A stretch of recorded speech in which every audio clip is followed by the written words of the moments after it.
নমস্কাৰ বন্ধু বান্ধৱীসকল, আমাৰ ৰাশিফল চেনেলটোলৈ আপোনালোকক স্বাগতম জনাইছোঁ। বৃষ ৰাশি জাতক জাতিকাসকলৰ জানুৱাৰী মাহৰ সম্পূৰ্ণ ৰাশিফল সিদ্ধান্ত আজিৰ ভিডিঅ'টোৰ যোগেদি সুন্দৰভাৱে জানি লওঁ আহক।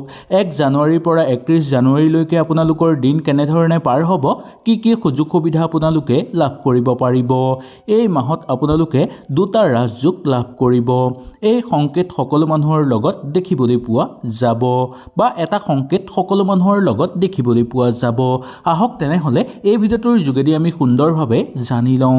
যদি ভিডিঅ'টো ভাল লাগে লাইক এটা কৰি আমাৰ মনোবল বঢ়াব আৰু আপোনালোকৰ বন্ধুবৰ্গৰ লগত শ্বেয়াৰ কৰি তেওঁলোককো উপকৃত কৰিব। আজিৰ ভিডিঅ'টোৰ যোগেদি আমি জানিম 2026 চনৰ জানুৱাৰী মাহত বৃষ ৰাশি জাতক জাতিকাসকলৰ ভাগ্য, ধন, প্ৰেম, স্বাস্থ্য, শুভ ৰং, শুভ সংখ্যা, প্ৰতিকাৰ আৰু কি দান কৰিব লাগিব। কিবা যদি আপোনালোকে বুজি নাপায় তেনেহ'লে নিশ্চয় মোক তলত কমেণ্ট কৰি জনাব। আপোনালোকৰ সকলো প্ৰশ্নৰ উত্তৰ মই আপোনালোকক দিবলৈ চেষ্টা কৰিম। 2026 চনৰ জানুৱাৰী মাহৰ বৃষ ৰাশি জাতক জাতিকাসকলে ধৈৰ্য আৰু স্থিৰতা ৰাখিব লাগিব, কাৰণ এই মাহত এই পৰীক্ষাৰ সময় বুলিও আপোনালোকক ক'ব পৰা যায়। মাহৰ আৰম্ভণিতেই আপোনালোকৰ কিছু মানসিক চাপ থাকিব। সিদ্ধান্তহীনতাত ভোগাৰ সম্ভাৱনা দেখিবলৈ পোৱা যাব পাৰে, কিন্তু চিন্তাৰ কাৰণ নাই। মাহৰ মধ্যম ভাগৰ পৰা ভাগ্য লাহে লাহে আপোনাৰ পক্ষলৈ ঘূৰি আহিব। নিজৰ কৰ্মত বিশ্বাস ৰাখিলে আপোনালোকে এই মাহত সন্মান আৰু সফলতা দুয়োটাই লাভ কৰিব পৰা দেখিবলৈ পোৱা যাব। চাকৰি আৰু ব্যৱসায় কৰি থকা লোকসকলৰ কাৰণে এই মাহটো আপোনালোকৰ কাৰণে বিশেষ আৰু গুৰুত্বপূৰ্ণ হৈ পৰিব। চাকৰি কৰি থকা লোকসকলে নতুন মাহত আপোনালোকে নতুন দায়িত্ব লাভ কৰিব পাৰিব। অৰ্থ বা উপস্থিত ক্ষেত্ৰত আপোনালোকে স্বীকৃতি লাভ কৰাৰ সম্ভাৱনা দেখিবলৈ পোৱা যাব। যিসকল লোকে চাকৰি কৰি আছে তেওঁলোকৰ কাৰণে জানুৱাৰী মাহৰ 14 তাৰিখৰ পিছৰ সময়খিনি অতিশয় শুভ বুলি ক'ব পৰা যায়। ব্যৱসায় কৰি থকা লোকসকলৰ কাৰণে লাভ লাহে লাহে বৃদ্ধি পাবলৈ ধৰিব। নতুন অংশীদাৰীৰ যোগ হোৱাৰ সম্ভাৱনা দেখিবলৈ পোৱা যাব। নতুনকৈ কিবা কাম কৰাৰ ক্ষেত্ৰত আপোনালোকৰ অত্যন্ত অনুকূল প্ৰভাৱ দেখিবলৈ পোৱা যায়। ধৈৰ্যই এই মাহৰ আপোনালোকৰ আটাইতকৈ ডাঙৰ শক্তি বুলি ক'ব পৰা যায়।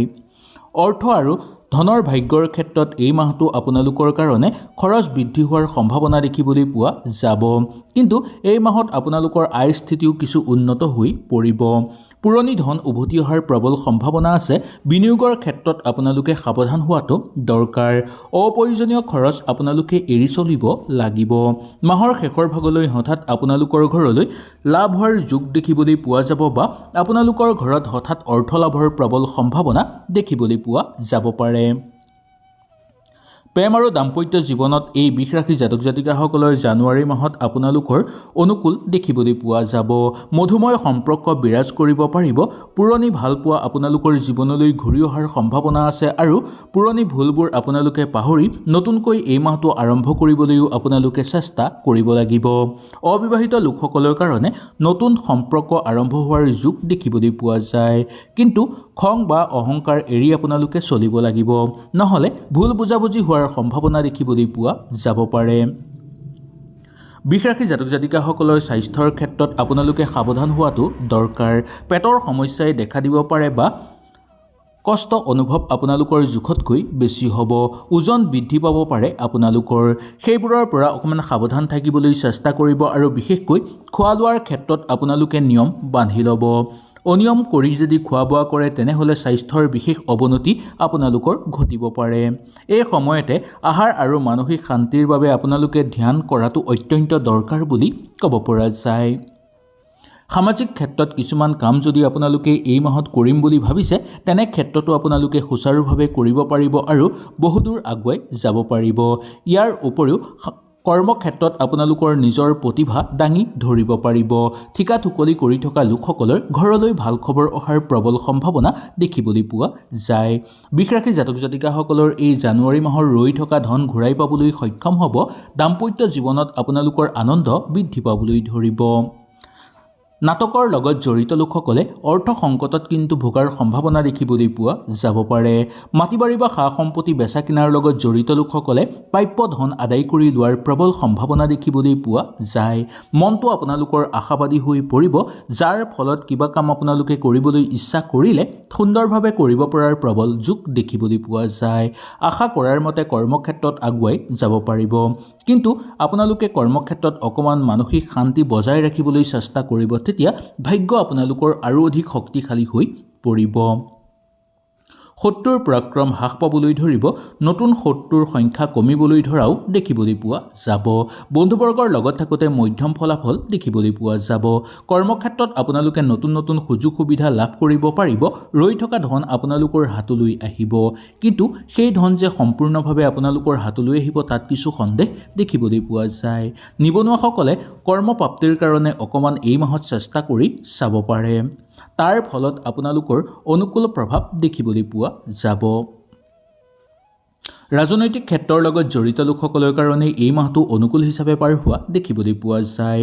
ৰাজনৈতিক ক্ষেত্ৰত যদি নতুনকৈ যোগদান কৰিম বুলি ভাবিছে বা জড়িত হ'ম বুলি ভাবিছে, তেনে ক্ষেত্ৰত এই মাহটো আপোনালোকৰ বিশেষ অনুকূল দেখিবলৈ পোৱা যাব। নতুনকৈ কিবা চিন্তা চৰ্চা ঘৰত কৰিব বিচাৰিলেও সুন্দৰভাৱে আপোনালোকে চিন্তা চৰ্চা কৰি চাব পাৰে। ইয়াৰ পৰাও আপোনালোকৰ সুমধুৰ সময় অতিবাহিত হ'ব আৰু ঘৰৰ মানুহৰ লগতো সময় অতিবাহিত কৰিব পাৰিব। চাকৰি কৰি থকা লোকসকলৰ পদোন্নতিৰ সম্ভাৱনা দেখিবলৈ পাব। ব্যৱসায়িক বাণিজ্যৰ ক্ষেত্ৰত লাহে লাহে লাভ বৃদ্ধি হ'বলৈ ধৰিব। নতুনকৈ ব্যৱসায়ত বিনিয়োগ কৰিবলৈ চেষ্টা কৰিলে কৰিব পাৰিব। অংশীদাৰী ব্যৱসায়িক ক্ষেত্ৰত আপোনালোকে অকণমান চকু ৰাখিবলৈ চেষ্টা কৰাটো উচিত। মাহৰ শেষৰ ফাললৈ নতুন কাম আৰম্ভ হোৱাৰ প্ৰবল যোগ দেখিবলৈ পোৱা যায়। আয় মাত্ৰা আপোনালোকৰ স্থিৰ হৈ পৰিব। পূৰ্বৰ কোনো বিনিয়োগৰ পৰা লাভৱান হোৱাৰ সম্ভাৱনা দেখিবলৈ পোৱা যায়। ঋণ ল'ব হ'লে আপোনালোকে ভালদৰে ভাবি গুণি ঋণ ল'ব, বা কাৰোবাৰ পৰা যদি ধাৰ ল'বলগীয়া হয় বা ক'ৰবাৰ পৰা যদি আপোনালোকে ধাৰ লয়, তেনেহ'লে খুব ভবা গুণা কৰাৰ পিছতহে ধাৰ লোৱাটো দৰকাৰ। অহংকাৰ ত্যাগ কৰাটো আপোনালোকৰ কাৰণে ভাল। আৰু নতুনকৈ এটা কথা ক'ব লাগিব যে আপোনালোকে কাকো এই মাহত কঠোৰ বাক্য ব্যৱহাৰ নকৰিব। মানসিক চাপ লাহে লাহে দূৰ হৈ পৰিবলৈ ধৰিব আৰু এই মাহটো আপোনালোকে কৰণীয় কিছুমান কাম কৰি গ'লে সেই কামৰ পৰাও আপোনালোকে উচিত ফল লাভ কৰিবলৈ সক্ষম হোৱা দেখিবলৈ পোৱা যাব। সামাজিক ক্ষেত্ৰত আপোনালোকৰ খ্যাতি বৃদ্ধি পাবলৈ ধৰিব আৰু ৰাজহুৱা কামৰ কাৰণেও আপোনালোকৰ সুসন্মান বৃদ্ধিৰ যোগ দেখিবলৈ পোৱা যায়। বৃষ ৰাশিৰ জাতক জাতিকাসকলৰ এই জানুৱাৰী মাহত আপোনালোকৰ শুভ ৰং হ'ব সেউজীয়া আৰু গোলাপী আৰু বগা। এই ৰংকেইটাক আপোনালোকে ব্যৱহাৰ কৰিলে মনৰ শান্তি বৃদ্ধি পাবলৈ ধৰিব আৰু ভাগ্য শক্তিশালী হৈ পৰিব আপোনালোকৰ শুভ সংখ্যা হ'ব 2, 6 আৰু 9। গুৰুত্বপূৰ্ণ কামত এই সংখ্যা আপোনালোকে ব্যৱহাৰ কৰি চাব পাৰে। শুভ দিন বুলি ক'বলৈ হ'লে বৃষ ৰাশিৰ জাতক জাতিকাসকলৰ এই জানুৱাৰী মাহৰ শুভ দিন হ'ব শুক্ৰবাৰ আৰু সোমবাৰ। বিশেষ কিবা কাম থাকিলে এইকেইটা দিনত আপোনালোকে কৰিব পাৰে। জানুৱাৰী মাহত কি কাম কৰিব লাগে আমি সুন্দৰভাৱে জানি লওঁ আহক। পুৱা সূৰ্যদেৱক আপোনালোকে পানী অৰ্পণ কৰিব। শুক্ৰবাৰে দিনা মা লক্ষ্মীৰ পূজা কৰিবলৈ চেষ্টা কৰিব বা মা লক্ষ্মীৰ পূজা কৰিব। সেউজীয়া ৰঙৰ বস্ত্ৰ পৰিধান কৰিব। বৃদ্ধ বা দুখীয়া মানুহক আপোনালোকে যিমান পাৰে সহায় কৰিব। সৰু সৰু কামেই আপোনালোকৰ ভাগ্য সলনি কৰি তুলিব। কি কাম কৰিব নালাগে সেই কথাটো আমি সুন্দৰভাৱে জানি লওঁ আহক। খঙত কোনো ডাঙৰ সিদ্ধান্ত আপোনালোকে লোৱাটো উচিত নহয়। অহংকাৰ আৰু জেদ ভাৱ আপোনালোকে এৰি চলিব লাগিব। আৰ্থিক ক্ষেত্ৰত আপোনালোকে ভুল বুজাবুজি হ'লে কিছুমান ক্ষেত্ৰত এৰাধৰাও কৰিবলগীয়া হ'ব পাৰে। এতিয়া আমি জানি লওঁ বৃষ ৰাশিৰ জাতক জাতিকাসকলে জানুৱাৰী মাহত কি প্ৰতিকাৰ কৰিব লাগিব। এতিয়া অতি গুৰুত্বপূৰ্ণ প্ৰতিকাৰটোৰ কথা জানি লওঁ আহক। শুক্ৰবাৰৰ দিনা যদি আপোনালোকে এই প্ৰতিকাৰটো কৰিব পাৰে তেনেহ'লে আপোনালোকৰ কাৰণে অত্যন্ত শুভ হ'ব আৰু যি সমস্যা আপোনালোকৰ জীৱনত চলি আছে সেই সমস্যাবোৰ লাহে লাহে আপোনালোকৰ জীৱনৰ পৰা দূৰ হৈ পৰিব। শুক্ৰবাৰৰ দিনাখন আপোনালোকে ওম শুক্ৰায় নমঃ মন্ত্ৰটো আপোনালোকে 21 বাৰ জাপ কৰিব। ঘৰলৈ সুগন্ধিত ফুল আনিব বা আপোনালোকৰ ঘৰত ধূপ ধূনা নিশ্চয় এই শুক্ৰবাৰৰ দিনটোত জ্বলাব। গাই গৰুক আপোনালোকে সেৱা কৰিব বা গাই গৰুক কিবা এটা আহাৰ খাবলৈ দিব। এনেকৈ কৰাটো অত্যন্ত শুভ। এই প্ৰতিকাৰে বৃষ ৰাশিৰ জাতক জাতিকাসকলৰ সকলো দুখ দূৰ কৰি পেলাব। বৃষ ৰাশিৰ জাতক জাতিকাসকলে এই মাহত যদি কিবা দান কৰিব বিচাৰে তেনে ক্ষেত্ৰতো সুন্দৰভাৱে দান কৰিব পাৰিব। শুক্ৰবাৰে আপোনালোকে বগা কাপোৰ দান কৰিব পাৰে, চাউল চেনি দান কৰিব পাৰে বা গাখীৰ বা মিঠাই জাতীয় বস্তু আপোনালোকে দান কৰাটো শুভ। এইবোৰ দান কৰিলে বিশেষকৈ দুখীয়া মানুহক আপোনালোকে দান কৰিবলৈ চেষ্টা কৰিব।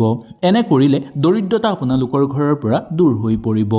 বন্ধু বান্ধৱীসকল এই মাহটোত ইমানখিনিয়ে। ধৈৰ্য, সততা আৰু বিশ্বাসেৰে বৃষ ৰাশিৰ জাতক জাতিকাসকলে চলিলে এই মাহত সফলতা পোৱাটো নিশ্চিত।